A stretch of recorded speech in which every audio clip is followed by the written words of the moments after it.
That $700,000 is gone forever. My mother-in-law's voice dripped with satisfaction through the phone. I've already moved it all.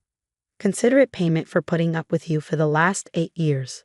I stood in my kitchen, staring at the family photo on my fridge, the last picture taken of my parents before the accident. My name is Sophie Anderson, and at 32, I was learning that my mother-in-law had just stolen my parents' entire life savings. What did you just say? I managed to keep my voice steady, though my hands were shaking. The morning sun streamed through my kitchen window, casting shadows that suddenly felt too dark, too heavy. Oh, don't act surprised, Diana sneered. Your parents' joint account? The one you've been so preciously preserving since their accident?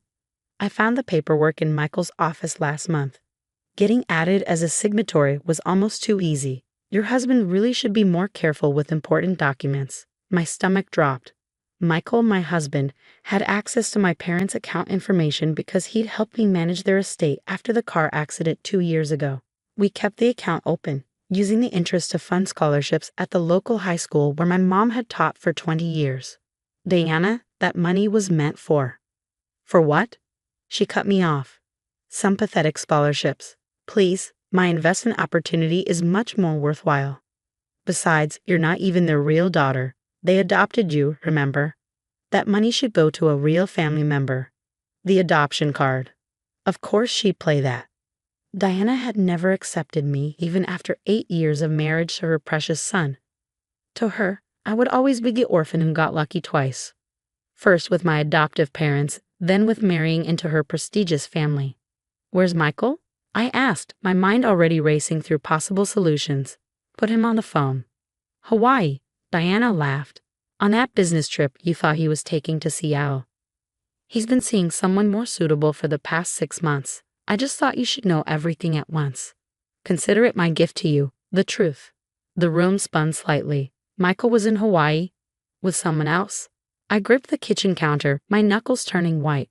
You're lying. Check his credit card statements if you don't believe me. Though I suppose money might be tight for you now. Her laugh felt like acid in my ears. I have to go. My yoga instructor is here. Don't bother trying anything. The money's already been moved through several accounts. You'll never see it again. The line went dead. I stood there for a moment, letting the magnitude of what had just happened wash over me. Then, something shifted inside. A clarity I hadn't felt since my parents' accident settled over me. Diana had no idea what she'd just done, or who she was dealing with. I walked to my home office, my heels clicking against the hardwood floors with purpose. Opening my laptop, I pulled up my emails from 6 months ago. There it was, the correspondence with Mr. Patterson, my parents' longtime financial advisor. Diana wasn't the only one who'd been making moves with the account. Harrison and Patterson Financial Services, this is Jessica speaking. Hi Jessica, this is Sophie Anderson. I need to speak with James Patterson immediately. It's an emergency. 5 minutes later, Mr. Patterson's familiar voice came through. Sophie, what's wrong? Deanna Williams just called to inform me she's emptied my parents' account. She claimed she was added as a signatory. There was a pause, then what sounded like typing. When did she say this happened? She found the paperwork last month, apparently. I took a deep breath. But that's not possible, is it? Not with what we set up. No, Mr. Patterson's voice was firm. It's not.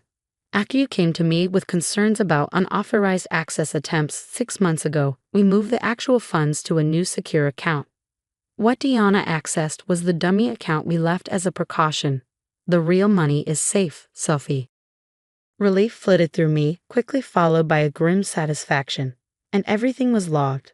Every attempt, every transfer, every call she made to the bank. The fraud department has been monitoring since the first red flag. Would you like me to contact them now? I thought about Diana, probably sitting in her luxury apartment, feeling smug about what she'd just done. About Michael, apparently in Hawaii with someone else, having no idea what his mother had just set in motion. Yes, I said, my voice steady. And please send me copies of everything. All the documentation, all the attempts, everything. It's time Diana learned what happens when you mess with the wrong family. I'll have it all to you within the hour. And Sophie, Mr. Patterson paused. Your parents would be proud of how you're handling this. After hanging up, I sat at my desk, opening a new folder on my laptop. Years of working in cybersecurity had taught me the importance of documentation, of always being one step ahead. Diana thought she was dealing with a quiet, accommodating daughter-in-law who always kept the peace at family gatherings. She had no idea that I'd been watching, waiting, documenting every subtle threat, every attempted manipulation. My phone buzzed. A text from Diana. "Don't bother calling Michael. He won't believe you anyway. He knows what kind of person you really are." I smiled, thinking of the detailed records Mr. Patterson would be sending over. Diana was right about one thing. Michael would soon know exactly what kind of person I was. And his mother was about to learn that the daughter of Claire and Thomas Anderson, adopted or not, was nobody's victim. Opening my email, I saw Mr. Patterson's files already arriving. Each document was another nail in Diana's coffin.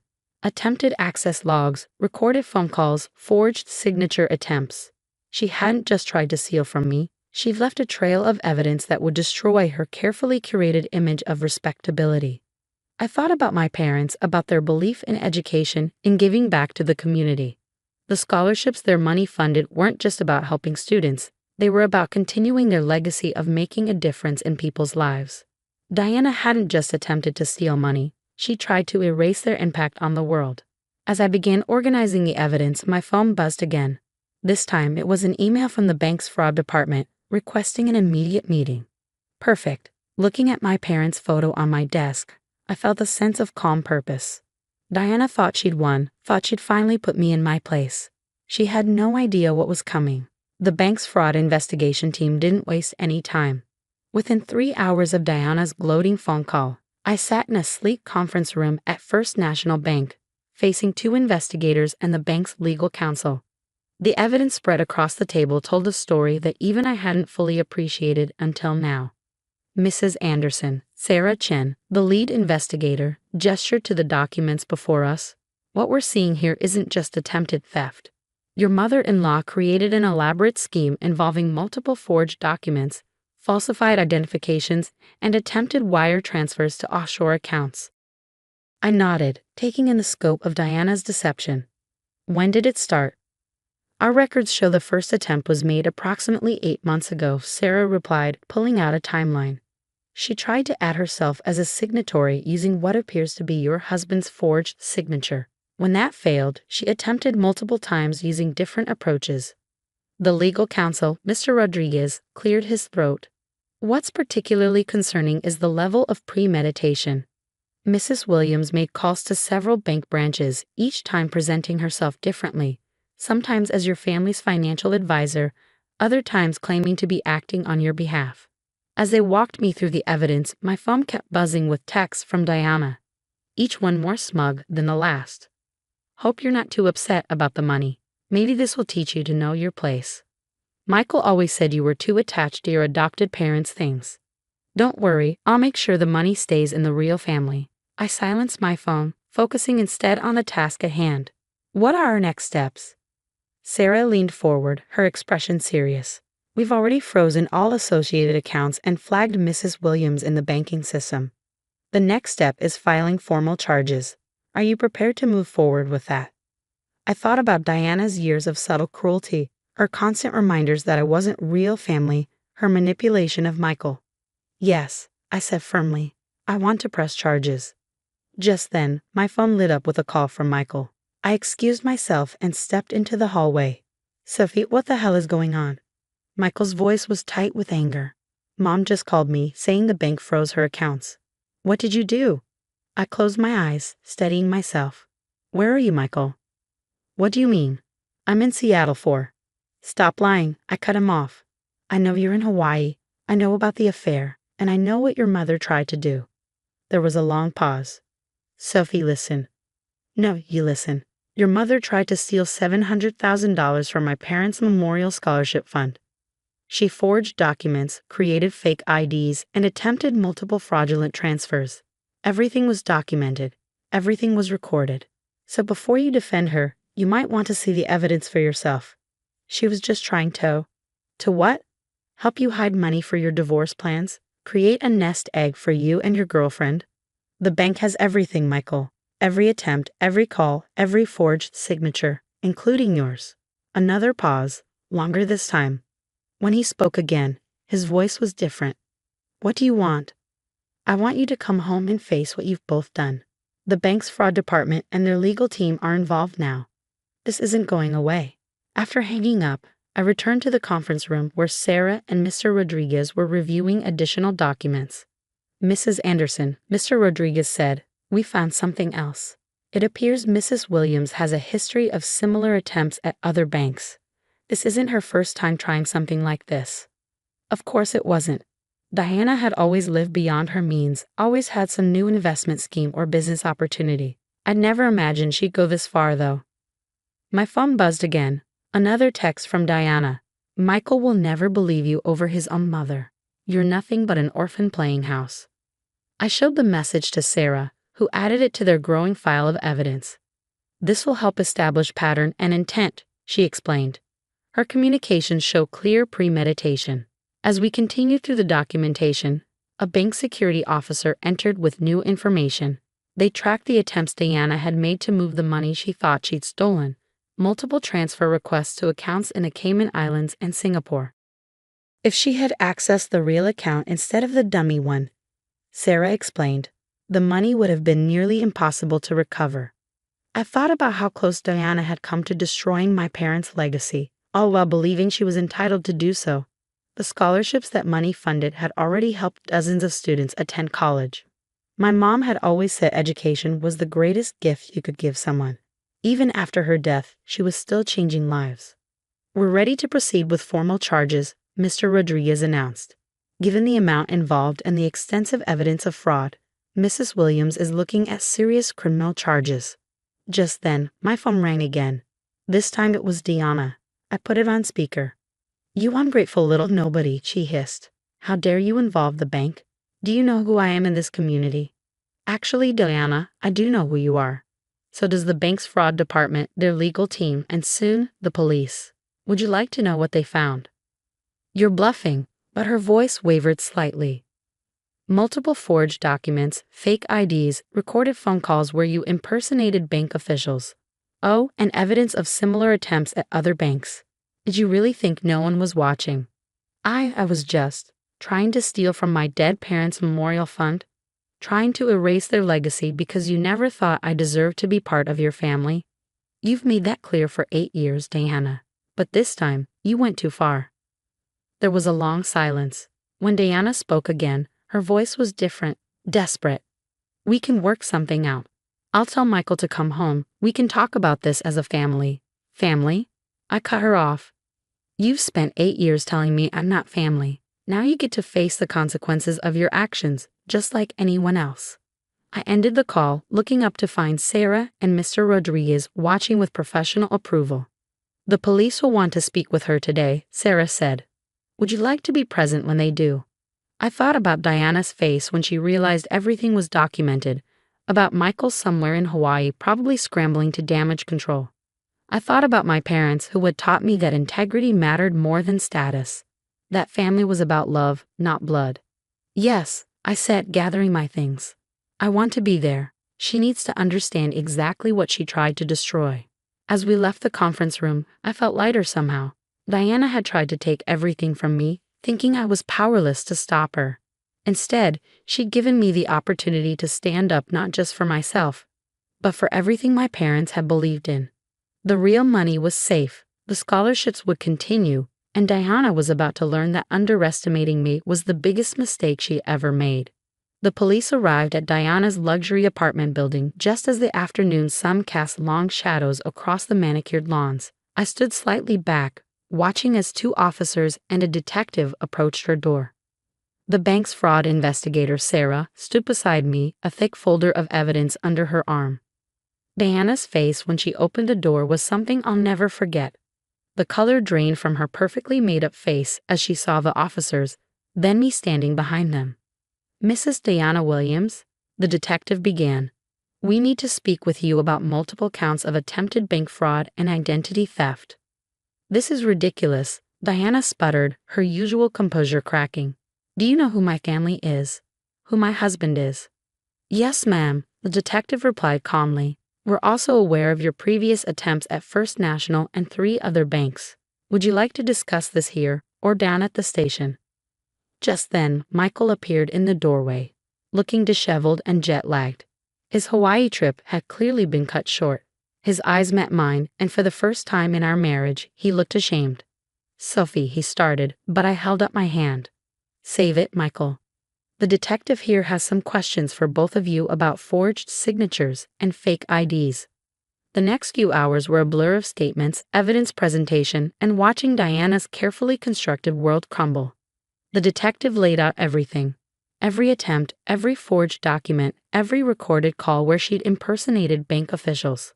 "The scholarship fund will continue," I told her as the officers prepared to take her statement.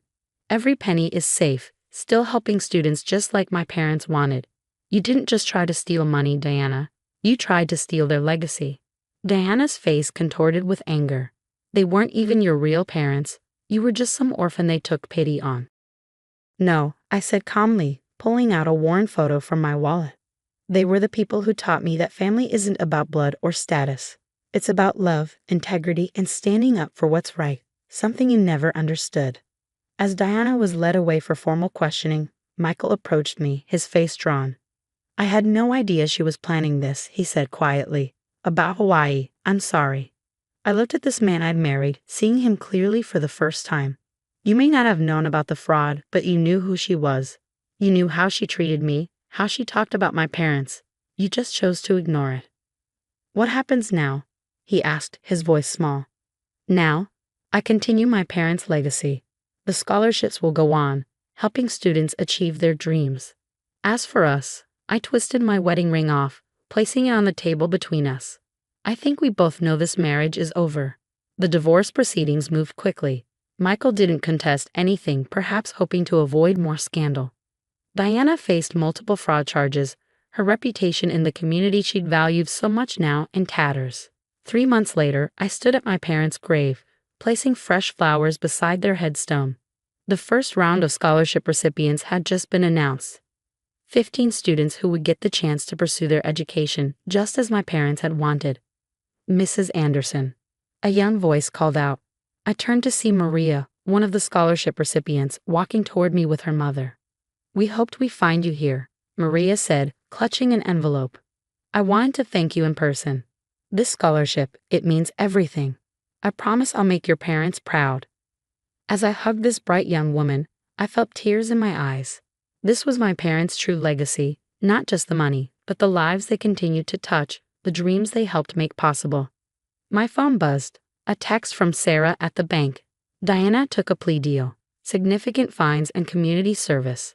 She's also been barred from any financial positions or decision-making roles." I smiled, tucking the phone away. Diana's punishment wasn't about revenge. It was about justice and consequences. She tried to destroy something beautiful out of spite and prejudice, and instead had only destroyed her own carefully maintained facade. Later that evening, as I sat in my home office reviewing applications for the next round of scholarships, I found myself looking at that last family photo on my desk. My parents' smiling faces reminded me of everything they'd taught me. About strength, about dignity, about standing up for what's right. Diana had thought she could break me by attacking their legacy. Instead, she'd only made it stronger. The scholarship fund wasn't just about money. It was about continuing their work, their belief in education and opportunity. My mom used to say that the true measure of a person isn't in how they treat those they respect, but in how they treat those they don't. Diana had shown exactly who she was, and in doing so, had helped me become stronger, more determined to honor my parents' memory. The next scholarship ceremony would be held in the high school auditorium where my mom had taught for so many years. Looking at the list of recipients, I felt a deep sense of peace. Diana had tried to take everything from me, thinking I was powerless to stop her. Instead, she'd given me the opportunity to prove that family isn't about blood or status. It's about love, integrity, and the legacy we choose to build. My parents would have been proud not just of protecting their legacy, but of using it to help others build their own. That, more than any revenge, was the sweetest victory of all.